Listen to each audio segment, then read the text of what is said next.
चलिए तो पहला क्वेश्चन देखते हैं। आपकी स्क्रीन पे क्वेश्चन आ रहा होगा। बोल रहा है कि एक व्यक्ति ने 240 वस्तुएं 9 रुपए प्रति दर्जन के हिसाब से खरीदा। ठीक है, तो इसको हम डिकोड करते हैं जी। क्या बोल रहा है कि 240 वस्तु खरीदा, ठीक है, कितने रुपए के हिसाब से? प्रति दर्जन 9 रुपए के हिसाब से। ठीक है, तो मतलब एक दर्जन में कितने, एक डजन बराबर कितना होता है? तो 12 होता है। एक डजन बराबर कितना होता है जी? 12 होता है। ठीक है, एक डजन आप चाहे एग ले लो, चाहे बनाना ले लो, चाहे कोई सभी वस्तु ले लो, तो एक दर्जन बराबर कितना होता है? 12 संख्या होता है। ठीक है, तो एक दर्जन की कीमत कितना दे दिया है जी? 9 रुपए दे दिया है। ठीक है, तो इस तरह से हम एक वस्तु का कीमत निकाल सकते हैं। क्या करेंगे? क्योंकि एक दर्जन का कीमत कितना है? 9 रुपए, तो एक वस्तु का 9/12 कर लेंगे। 12 क्यों लिखे? 12 संख्या होता है। ठीक है, तो इस तरह से एक वस्तु का कीमत कितना आ गया? 3/4 रुपए। ठीक है, 3/4 रुपए को मैं यहाँ पर 0.75 रुपए भी लिख सकता हूँ क्या? बिल्कुल लिख सकता हूँ। ठीक है, जब इसको सॉल्व करेंगे तो 0.75 रुपए होगा। ठीक है, मतलब 75 पैसे। ठीक है, तो इस तरह से हमें क्रय मूल्य को यहाँ पर मैं सीपी लिख रहा हूँ, कॉस्ट प्राइस। ठीक है, इंग्लिश में 3/4 रुपए या फिर 0.75 रुपए।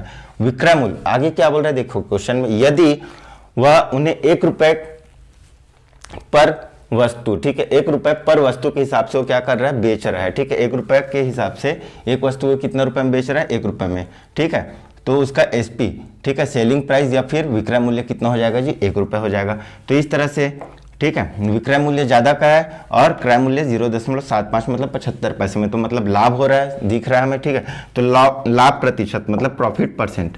प्रॉफिट परसेंट का फार्मूला क्या होता है बच्चों? ये आप ध्यान रखिएगा। ठीक है, प्रॉफिट परसेंट इक्वल टू होता है विक्रय मूल्य माइनस क्रय मूल्य बटे क्रय मूल्य गुणा 100। ठीक है, SP minus CP divided by CP into 100। अब यहाँ पर रख दीजिए, एसपी कितना दे रखा है? 1 रुपये माइनस 0.75 बटे 0.75 गुणा 100। जब इसको माइनस करेंगे तो 0.25 बटे 0.75। ठीक है, ये देखिए 2 जीरो से दशमलव के बाद 2 जीरो है, दशमलव के बाद 2 जीरो है, दशमलव हट गया। 25 से कम 25, 25 तिया 75। 100 बटे 3 को क्या लिखेंगे हम लोग? जब भाग देंगे तो 33 सही 1/3%। इतने प्रतिशत का उसको क्या हुआ? लाभ हुआ। बात समझ में आई? यहाँ पर जो 240 दे दिया है वो सिर्फ और सिर्फ जानबूझ करके डेटा को आप लोग को कंफ्यूज करने के लिए दिया है, उसकी कोई ज़रूरत ही नहीं है। ठीक है, चलिए आगे बढ़ते हैं अगले क्वेश्चन पे।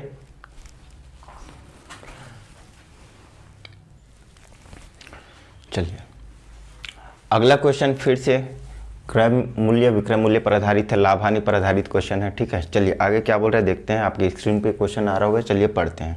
बोल रहा है एक दुकानदार को 60 वस्तुओं के विक्रय मूल्य करने पर, ठीक है, 60 वस्तुओं को बेचने पर, ठीक है, वो क्या कर रहा है? 60 वस्तुओं को बेचने पर उसको कितने रुपए का फायदा हो रहा है जी? 15 वस्तुओं के विक्रय मूल्य के बराबर उसको लाभ हो रहा है। ठीक है, लाभ कितने रुपए के बराबर हो रहा है? देखिए इसको डिकोड करना है, बहुत ही आसान क्वेश्चन है। ठीक है, लाभ उसको कितने रुपए का हो रहा है? 15 वस्तुओं को जितना में बेचा है उतने रुपए का उसको लाभ हो रहा है। ठीक है, क्वेश्चन जो बोल रहा है उसको समझते जाना है। एक बोल रहा है कि एक दुकानदार 60 वस्तुओं को बेचा, ठीक है, बेचने पर उसको 15 वस्तुओं के विक्रय मूल्य के बराबर उसको लाभ हो रहा है। तो बोल रहा है कि आगे क्या बोल रहा है? उस दुकानदार का लाभ प्रतिशत या हानि प्रतिशत ज्ञात करना है। तो देखिए कैसे करना है। बोल रहा है 60 वस्तुओं को उसने बेचा, तो हमें कितना रुपए में बेचा ये तो नहीं बताया है। तो ठीक है, हम लोग मान लेते हैं, गणित का खासियत है माना। ठीक है, तो हम लोग एज्यूम कर लेते हैं कि वो 60 वस्तुओं को कितने रुपए में बेचा? 60 रुपए में। तो इस तरह से एक वस्तु का कीमत कितना हो गया जी? 1 रुपए। एक वस्तु का विक्रय मूल्य कितना हो गया? 1 रुपए में बेचा। ठीक है, अब लाभ कितना हो रहा है? उसको 15 वस्तुओं को जितने रुपए में बेचा है, 15 वस्तुओं को जितने रुपए में बेचा है। ठीक है, तो 15 वस्तुओं का विक्रय मूल्य कितना हो जाएगा? 15 गुणा एक वस्तु का कीमत, एक वस्तु का विक्रय मूल्य 15 गुणा 1 बराबर 15 रुपए। ये आ गया क्या हमारे पास? लाभ प्रतिशत। ठीक है, लाभ आ गया, सॉरी, ठीक है, प्रॉफिट आ गया। तो अब हमें क्रय मूल्य निकाल लेंगे। क्या क्रय मूल्य क्या होता है? विक्रय मूल्य माइनस लाभ। ठीक है, विक्रय मूल्य एसपी माइनस प्रॉफिट। यहां से आ गया हमारे पास कितना? 45 रुपए। 60 में से 15 गया 45 रुपए। ये क्या आ गया हमारे पास? सीपी आ गया। ठीक है, ये आ गया हमारे पास क्या? सीपी, क्रय मूल्य आ गया। अब यहां से प्रॉफिट परसेंट निकाल सकते हैं क्या? प्रतिशत लाभ इक्वल टू आ जाएगा, ठीक है, लाभ बट्टे क्रय मूल्य गुणा 100। ठीक है, अब यहां पर रख दीजिए कितना है? प्रॉफिट कितना है हमारे पास? 15 रुपए। ठीक है, और ये कॉस्ट प्राइस कितना दे दिया? 45 रुपए गुणा 100। ठीक है, 33 सही 1/3%। बात समझ में आया? इस क्वेश्चन को स्टार लगाकर रख लीजिए।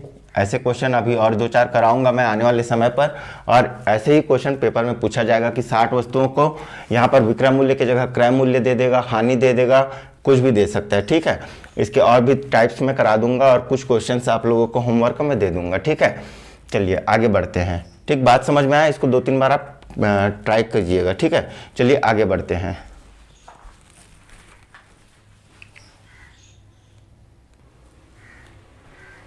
चलिए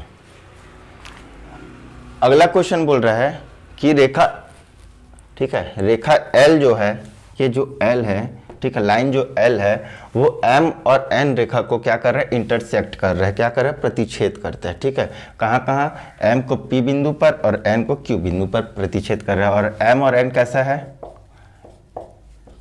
ठीक है, M और N कैसा है, पैरेलल है, समानांतर है। ठीक है, चित्र अनुसार, ठीक है, डायग्राम के अनुसार अगर हम देखें तो क्या है, M और N क्या है, समानांतर रेखा है। ठीक है, पैरेलल।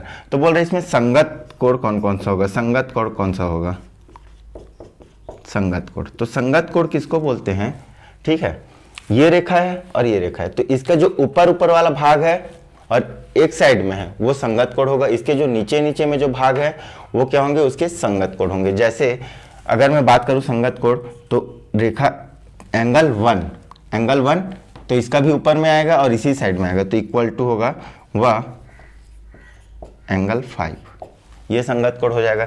इसी तरह से एंगल 2 व एंगल 6 हो जाएगा। इसी तरह से, ठीक है, नीचे में अगर जाएंगे तो एंगल 4 व एंगल 8 और इसी तरह से एंगल 3 व एंगल 7, ये इनके संगत कोण होंगे। अब देखिए चारों ऑप्शन में, ठीक है, क्वेश्चन में देखिए चारों ऑप्शन में 1 और 7 है क्या, नहीं है। ठीक है, 1 और 5 है क्या, बिल्कुल है, तो ये हमारा ऑप्शन में है। ठीक है, ये आंसर होगा। और देख लीजिए 2 और 8 है क्या, नहीं है। और 3 और 6 है क्या, नहीं है। बात समझ में आया। संगत कोण किसको बोलते हैं, दो समानांतर रेखाओं के एक साइड के, ठीक है, ऊपर में है तो ऊपर में और नीचे में है तो नीचे में, ठीक है, एक ही साइड के एंगल्स को क्या कहेंगे, संगत कोण कहते हैं। और इनका वैल्यू, संगत कोणों का एंगल वैल्यू क्या होता है, सेम होता है। संगत कोणों का वैल्यू क्या होता है, एंगल क्या होता है, सेम होता है। मतलब ये जितना एंगल का होगा उतना एंगल का ये होगा, ये जितना एंगल का होगा ये इतना एंगल का होगा। बात समझ में आया। संगत कोणों का वैल्यू सेम होता है, बात समझ लीजिएगा। ठीक है, कोण आपस में क्या होते हैं, बराबर होते हैं। ठीक है, इसमें और भी प्रॉपर्टीज होते हैं, एकांतर कोण होते हैं, बाह्य एकांतर कोण होते हैं। ठीक है, उनको हम आगे करेंगे। ठीक है, बात समझ में आया। ये टॉपिक बहुत ही इंपॉर्टेंट है, इस टॉपिक को आप जरूर करके जाइएगा। फूड इंस्पेक्टर के पेपर में यहाँ से दो क्वेश्चन पूछे जाएंगे। ठीक है, और मैं ऐसे ही क्वेश्चन कराते जाऊँगा, आप लोग बेफिक्र रहिएगा। चलिए आगे बढ़ते हैं।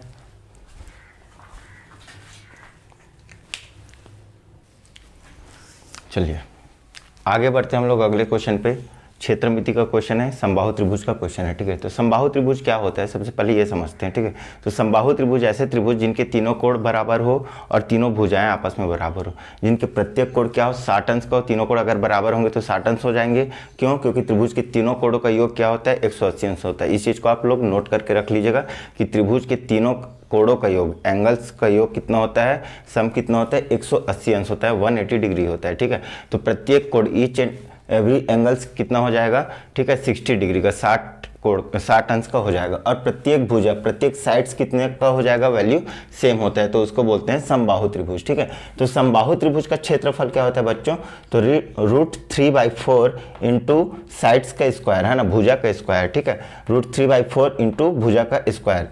ठीक है, और किसी भी त्रिभुज का फार्मूला क्या होता है, किसी भी त्रिभुज का क्षेत्रफल निकालने का फार्मूला क्या होता है, दो फार्मूला होता है। एक तो हेरोस फार्मूला होता है और एक दूसरा, अगर बेस और ऊंचाई दे दिया, अगर बेस मतलब आधार दे दिया और ऊंचाई दे दिया है, तो किसी भी त्रिभुज का अगर हमें क्षेत्रफल निकालना है तो त्रिभुज का क्षेत्रफल होता है 1/2 आधार गुणित ऊंचाई। ठीक है, आप लोग इसको समलंब त्रिभुज में, समलंब बोल रहा हूँ, समकोण त्रिभुज में आप लोग यूज करते हैं ये वाला फार्मूला। ठीक है, समकोण त्रिभुज में ये वाला फार्मूला आप लोग यूज करते हैं। ये साथ में किसका त्रिभुज है, समकोण त्रिभुज का भी फार्मूला है। ठीक है, समकोण त्रिभुज का ही, तो इसको भी नोट कर लीजिएगा। तो किसी भी त्रिभुज का अगर ऊंचाई दिया और आधार दिया है तो हम लोग उसका क्षेत्रफल इस तरीके से निकाल सकते हैं। अब देखिए, मैं चाहूँ तो इसको आप लोग को ट्रिक के थ्रू बता सकता हूँ, लेकिन इसका कॉन्सेप्ट को समझते हैं। तो समबाहु त्रिभुज का क्षेत्रफल या फिर किसी भी त्रिभुज का क्षेत्रफल निकालें, अगर इसी क्षेत्रफल का दोनों फार्मूला से निकालेंगे तो क्षेत्रफल तो सेम आएगा बच्चों। ठीक है, तो यहाँ पर क्या दे रखा है, हमें भुजा का मान दे रखा है कितना, a बराबर दे दिया है 3√3। ठीक है, 3√3 और हमें क्या फाइंड आउट करना है, ऊंचाई ज्ञात करना है, हाइट फाइंड आउट करना है। ठीक है, तो अब देखिए समबाहु त्रिभुज का क्षेत्रफल √3/4 भुजा का स्क्वायर इक्वल टू त्रिभुज का क्षेत्रफल 1/2 आधार गुणित ऊंचाई।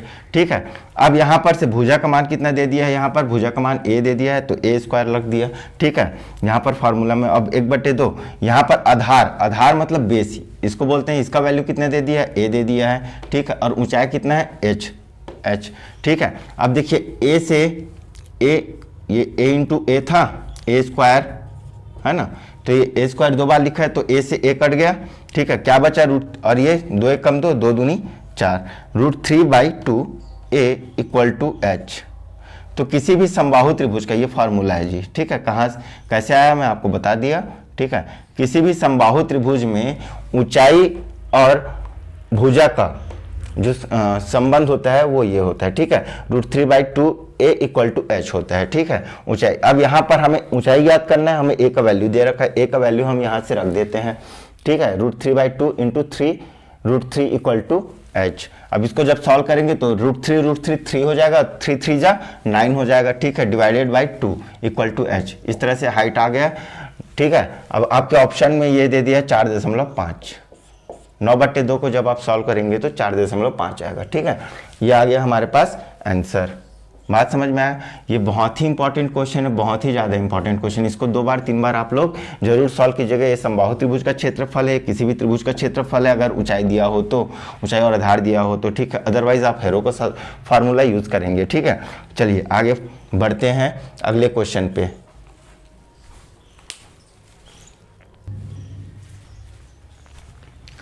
चलिए अगला क्वेश्चन आपके स्क्रीन पे आ रहा होगा। ठीक है, चलिए देखते हैं। बोल रहा है कि ये जो क्वेश्चन दे दिया है उसको क्या करना है, सरलीकरण करना है। ठीक है, इसका वैल्यू फाइंड आउट करना है। तो देखिए दशमलव से भिन्न में हमें बदलना है। पहले तो दशमलव को हमें भिन्न में बदलना है, फिर हम लोग इसको सॉल्व करेंगे।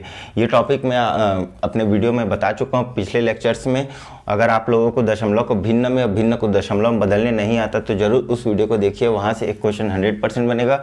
और उसको बिना सीखे हम गणित को आगे नहीं बढ़ सकते, गणित को आगे नहीं सीख सकते, तो जरूर उस वीडियो को देखिएगा। ठीक है, चलिए इसको हम सॉल्व करते हैं। तो सबसे पहले हम क्या बताए थे कि देखिए दशमलव के बाद कितने अंक है, 1 2 3 4 5 6, तो यहाँ पर लिख सकता हूँ मैं 10⁻6 और ये दशमलव हट गया। ठीक है, अब देखिए यहाँ पर एक और है। ठीक है, तो ये 10 एक अंक के बाद है तो सीधा 10 लिख दिया। ठीक है, और यहाँ पर देखिए 1 2 3 4, तो ये ऊपर में जाएगा जी 10⁻4। ठीक है, अब देखिए ये 9 एकम 9, 9 सत्ते 63, 7 गुणा ये 4, 10⁻4। ठीक है, और ये कितना आ गया, 6 और 1 7, 10⁻7। ठीक है, अब 7 चौक 28, 10⁻7 माइनस कर दूंगा 4, क्यों किया, आप लोग को फॉर्मूला पता होगा। 10⁻2 लिखा है इधर, और इधर 1 2 3 4 5 6 7 ये लिखा है, और ये 1 2 3 4, तो 1 2 3 ये कटेगा। ठीक है, 4 3 7। ठीक है, और ये 7, 1 सेकंड, 7 1 2 3 4, 1 2 3 4 5 6 7। ठीक है, और ये 10 था ऑलरेडी। ठीक है, तो कितना आ जाएगा जी। ठीक है, कितना बचेगा यहाँ पर, 1/10⁻3 ये बचेगा। तो इसीलिए 28/10⁻3 बचा। इसको मैं 28/10 लिख सकता हूँ। अब दशमलव अगर लगाएंगे तो कितने अंक के बाद लगाएंगे, देखिए 1 2 3, तो इकाई की तरफ से ना 1 2 3 अंक के बाद लगेगा, मतलब 8 2, तीसरा अंक कुछ नहीं तो 0, ये आ गया 0.028, ये आ गया मेरे पास आंसर। बात समझ में आया। ठीक है, चलिए आगे बढ़ें, चलिए आगे बढ़ते हैं।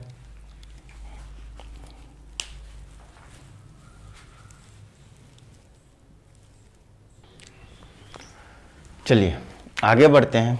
अगला क्वेश्चन बोल रहा है किसी, वो समलम जो लिखा है ना जी, आपके स्क्रीन पे जो क्वेश्चन आ रहा होगा वो समलम लिखा है, उसको आप सम कर लीजिएगा। ठीक है, जो समलम लिखा है वो सम कर लीजिएगा। ठीक है, क्वेश्चन गलत है। समलंब चतुर्भुज में कभी भी विकर्ण की जरूरत नहीं पड़ता क्षेत्रफल निकालने के लिए। तो जब भी क्षेत्रफल अगर विकर्णों के थ्रू निकालने के लिए बोलेगा क्वेश्चन में तो वो समचतुर्भुज होगा। तो बोल रहा है कि समचतुर्भुज का विकर्ण की लंबाई, एक विकर्ण की लंबाई दे दी है 10 सेंटीमीटर और दूसरे विकर्ण की लंबाई ज्ञात करना है हमें। यदि उस समचतुर्भुज का क्या दे दिया, क्षेत्रफल दे दिया कितना, 150 सेंटीमीटर स्क्वायर दे दिया। तो देखिए समचतुर्भुज का ये फार्मूला रट लीजिएगा आप लोग बच्चों। समचतुर्भुज का पिछले लेक्चर में मैं परिमाप निकालना बता दिया था, विकर्ण की लंबाई ज्ञात करना बता दिया था, भुजा ज्ञात निकालना बता दिया था। और ये देख लीजिए समचतुर्भुज का क्षेत्रफल। तो समचतुर्भुज का क्षेत्रफल होता है 1/2, ठीक है, विकर्ण 1 डायगोनल d1 इंटू d2, ठीक है, दोनों विकर्णों का गुणनफल। ठीक है, अब देखिए समचतुर्भुज का क्षेत्रफल कितना दे दिया, 150 दे दिया है, बराबर 1/2। एक विकर्ण का मान दे दिया है 10, दूसरे का मान ज्ञात करना है। 1 0 से 1 0 कटेगा और ये 2 ऊपर चला जाएगा। ठीक है, 15 दूनी 30, सीधा 30 लिख रहा हूँ, 30 सेंटीमीटर इक्वल टू d2। ठीक है, 30 सेंटीमीटर इक्वल टू d2 आ गया आंसर। ऐसे ही क्वेश्चन पूछा जाएगा और आप लोग बनाकर नहीं आएंगे अगर आपके पास फार्मूला नहीं पता रहेगा तो। ठीक है, और ध्यान रखिएगा कई बार व्यापम समचतुर्भुज को कई बार लिखा है ना, समलंब चतुर्भुज हिंदी में लिख देता है। ठीक है, तो पहचानेंगे कैसे, इसके इंग्लिश वर्जन पढ़िएगा। ठीक है, इंग्लिश में इसको क्या बोलते हैं, समलंब चतुर्भुज को क्या बोलते हैं, आप लोग ध्यान रखिएगा। ठीक है, और पहली बात तो दूसरी बात, जब भी विकर्णों की बात करेगा तो ध्यान रखिएगा कि समचतुर्भुज की बात कर रहे हैं, समलंब चतुर्भुज का नहीं। ठीक है, चलिए आगे बढ़ते हैं।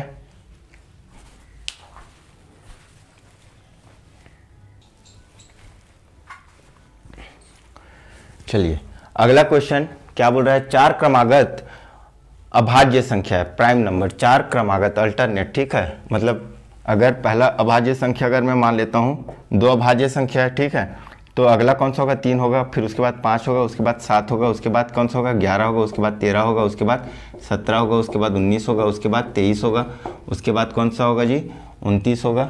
ऐसे क्रमागत, तो 4 क्रमागत बोला तो इसको पकड़ेंगे या तो इनको पकड़ेंगे, 4-4 का सेट में। ठीक है, लगातार। ठीक है, तो बोल रहा है उनमें प्रथम 3 का गुणनफल, ये ABCD हम लोग एग्ज्यूम कर लिए, तो प्रथम 3 का गुणनफल कितना दे दिया, 385, और अंतिम लास्ट 3 का वैल्यू कितना दे दिया, लास्ट 3 का 1001। तो बोल रहा है सबसे बड़ा इनमें से ये D का वैल्यू फाइंड आउट करना है हमें, D का वैल्यू। ठीक है, तो क्या करेंगे, हमारे पास 4 ऑप्शन दे रखा है, चारों ऑप्शन को हमें एज्यूम करना है। तो देखिए अगर मैं ऑप्शन B को पकड़ूं, ठीक है, अगर मैं ऑप्शन B को पकड़ूं, B का वैल्यू कितना दे रखा है, 13। ठीक है, अगर इसको रखता हूं, ठीक है, और यहां पर रखने के बाद B में क्या दे रखा है, ऑप्शन B में D इक्वल टू अगर मैं 13 मान लेता हूं, अगर यहां पर रखने के बाद, ठीक है, अगर इसका वैल्यू आ जाता है 1001 तो हमारा आंसर सही होगा। ठीक है, रख कर देखते हैं, D का वैल्यू अगर 13 रखूंगा तो 13 से पहले कौन सा आएगा, 11, और 11 से पहले क्या आएगा, 7। करके देखिए, 11 7 77 गुणा 13, अगर 1001 आता है तो हमारा आंसर, ठीक है, 13 आ जाएगा। 13 7 91 का 1 हासिल लाई 9, 13 7 91, 91 और 9 100 आ गया। इस तरह से हम कह सकते हैं कि इसका आंसर क्या आएगा, 13 आएगा। बात समझ में आया, जब भी इसी तरह का क्वेश्चन मंडी निरीक्षक के एग्जाम में आया था शायद तक, है ना, तो ऐसे ही बनाना है। सेम क्वेश्चन पूछा था मंडी निरीक्षक के पेपर में। ठीक है, मंडी इंस्पेक्टर का जब मैं क्वेश्चंस कराया हूँ तब उसमें आप देखिएगा। ठीक है, तो जब भी ऐसे क्वेश्चन आएगा तो आपको एज्यूम करना है, सबसे बड़ी अगर बोल दिया तो उसको लास्ट नंबर को रखना है, सबसे छोटी बोल दिया तो यहाँ से रखना है, और फिर उसके बाद अल्टरनेट हमें वो 3 नंबर्स हमें सेलेक्ट करके उसको इंटू करना है, जोड़ना है, जो भी बोलेगा वो करना है। बात समझ में आया। चलिए अगर ये समझ में आ गए तो आगे बढ़ते हैं।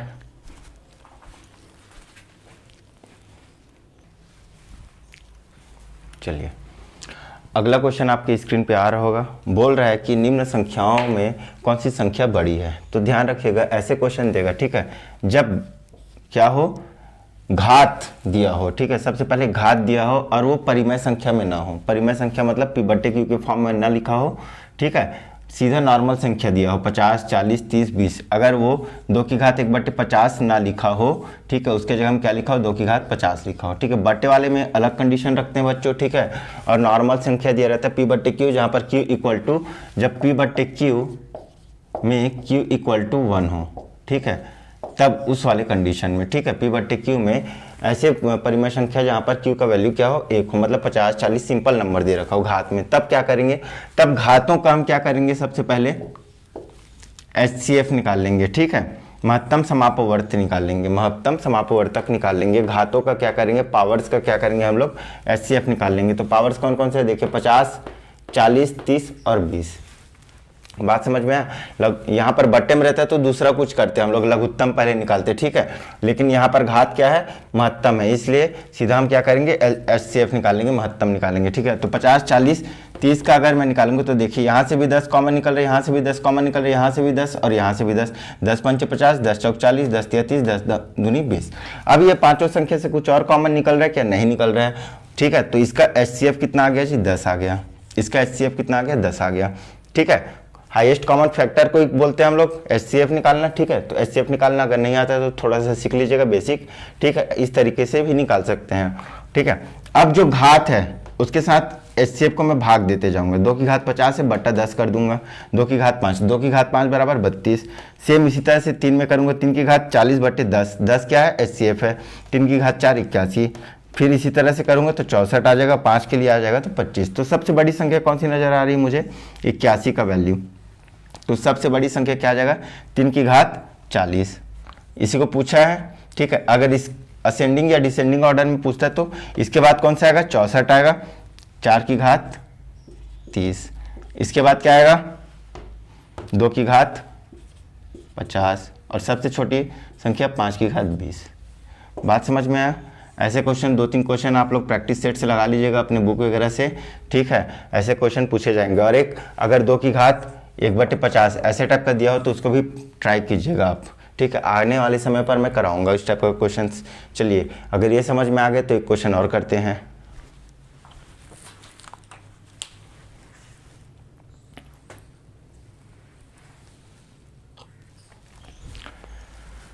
चलिए, अगला क्वेश्चन विभाजित का नियम से है। ठीक है, रूल ऑफ डिवीजन से है। बोल रहा है कि *381 में हम स्टार का वैल्यू क्या रखें कि वो क्या हो, 11 से विभाजित हो जाए, डिविजिबिलिटी हो जाए किससे, 11 से। ठीक है, तो 11 का विभाजिता का नियम क्या बोलता है कि एकांतर क्रम में संख्याओं को जोड़ो और उनको माइनस कर दो। अगर उनका वैल्यू क्या है, 0 या फिर 11 का गुणाज हो, मल्टीपल हो, तो उसका वैल्यू क्या हो जाएगा, वही उस मतलब उससे क्या हो जाएगा कि वो 11 से विभाजित हो जाएगा। तो चलिए समझते हैं। ठीक है, तो 1 + 3 कर देंगे। ठीक है, और 8 प्लस स्टार कर लेंगे, ये माइनस कर लेंगे। इसका वैल्यू या तो 0 आएगा या तो 11 का मल्टीपल होगा, 11 का गुणज, मतलब गुणज कहने का मतलब या तो 11 आएगा या तो 22 आएगा या तो 33 आएगा। ठीक है, तो 3 और 1 4, 8 प्लस स्टार। ठीक है, यहाँ तक समझ में आया। अब देखिए, ठीक है, इसको मैं ब्रैकेट को ओपन कर रहा हूँ, तो स्टार +8 - 4, तो 8 में से 4 गया, 4 प्लस स्टार। ठीक है, अब यहाँ पर या तो 0 आएगा या तो 11 आएगा। अब 0 लाने के लिए कंडीशन क्या होगा कि वैल्यू को क्या -4 करना पड़ेगा, तो स्टार का वैल्यू -4 तो आ नहीं सकता। ठीक है, -4 करेंगे तो अलग से कोई वैल्यू आएगा नहीं। हमेशा याद रखिएगा, जो भी संख्या में स्टार का वैल्यू पूछेगा, चाहे 11 में, चाहे 3 में, चाहे 6 में, चाहे 5 में, किसी में भी, तो हमेशा पॉजिटिव वैल्यू रखना है। हमें हमेशा क्या वैल्यू रखना है, प्लस वैल्यू रखना है। तो अब देखिए 0 तो आएगा नहीं, तो 11 ही आएगा। तो ठीक है, स्टार में मैं 4 में मैं कितना जोड़ूं कि 11 आ जाए, तो 4 में मैं 7 जोड़ूंगा। चेक बाय ऑप्शन भी कर सकते हैं, तो 7 + 4 करूंगा तो 11 आएगा। ठीक है, तो ठीक है, समीकरण बराबर हो रहा है, तो स्टार का वैल्यू कितना आ जाएगा जी, 7 आ जाएगा। बात समझ में आया। 11 के विभाजित का नियम को एक बार आप रिपीट कर लीजिएगा, 1-2 क्वेश्चन कर लीजिएगा, यहाँ से क्वेश्चन आने के बहुत चांसेस होते हैं।